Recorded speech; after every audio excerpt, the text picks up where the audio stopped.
Hello friends, நாம் இந்த வீடியோவில் யாரை பற்றி பார்க்க போகிறோம்னா நம்ம லேடி சூப்பர் ஸ்டார் நயன்தாராவோட சொத்து மதிப்பு மற்றும் விலை உயர்ந்த பொருட்களை பற்றி டீட்டெயிலாக இந்த வீடியோவில் நம்ம பார்க்க போகிறோம். லேடி சூப்பர் ஸ்டார் நயன்தாரா அவர்கள் சினிமா துறையில் 20 வருஷமாக இருக்கிறாங்க. இவங்க தமிழ் இண்டஸ்ட்ரியில் கஜினி, ஐயா, சந்திரமுகி இதுபோல் பல வெற்றி படங்களை கொடுத்துருக்காங்க. இப்போ தமிழ், தெலுங்கு, கன்னடம், ஹிந்தி இந்த மாதிரி பேன் இந்தியா அளவில் இவங்க ரொம்ப ஃபேமஸான நடிகையாக ஆகிட்டாங்க.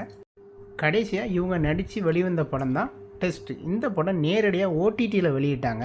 ஆனால் இந்த படம் எதிர்பார்த்த அளவு ரொம்ப கலெக்ஷன் ஆகலை. இந்த படம் நயன்தாரா அவர்களுக்கு தோல்வி படமாக அமைஞ்சிருச்சு.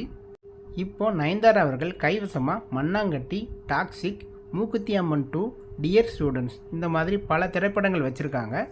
தென்னிந்தியாவிலேயே பணக்கார நடிகையாக இப்போ இருந்துக்கிட்டு இருக்காங்க. இவங்களோட சொத்து மதிப்பு கிட்டத்தட்ட 250 கோடிக்கு மேலே இருக்குன்னு சொல்கிறாங்க. 150 கோடி மதிப்புள்ள பங்களாக்கள் வச்சுருக்காங்க. கேரளா மற்றும் மும்பை பகுதிகளில் தனி விழாக்களும் இவங்க வச்சுருக்கிறாங்க. இது மூலியமாகவும் அவங்களுக்கு நிறைய பணம் வந்துக்கிட்டு இருக்கு. இதே போல் ஹைதராபாத்தில் 20 கோடி மதிப்புள்ள அப்பார்ட்மெண்ட்டுகளும் அவங்க வச்சுருக்கிறாங்க. கார் கலெக்ஷனை பார்த்தீங்கன்னா பென்ஸு, ஆடி, ஃபோர்டு என்டோவர், BMW, டொயோட்டோ, இனோவா இந்த மாதிரி பல கார்கள் கலெக்ஷன்ஸாக வச்சுருக்காங்க. இது தவிர 50 கோடி மதிப்பிலான ப்ரைவேட் ஜெட் ஒன்று வச்சுருக்காங்க. இந்த ப்ரைவேட் ஜெட் மூலிமா தான் இந்தியாவுக்குள்ளே எந்த இடத்துக்கு போனாலும் அவங்க பயணம் பண்ணிக்கிட்டு இருக்காங்க.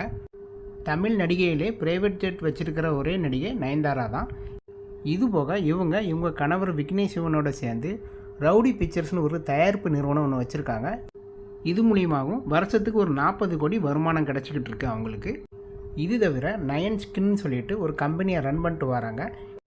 இது மூலிமா ஃபேஸ் க்ரீம் தயாரித்து வியாபாரம் பண்ணிட்டு வராங்க.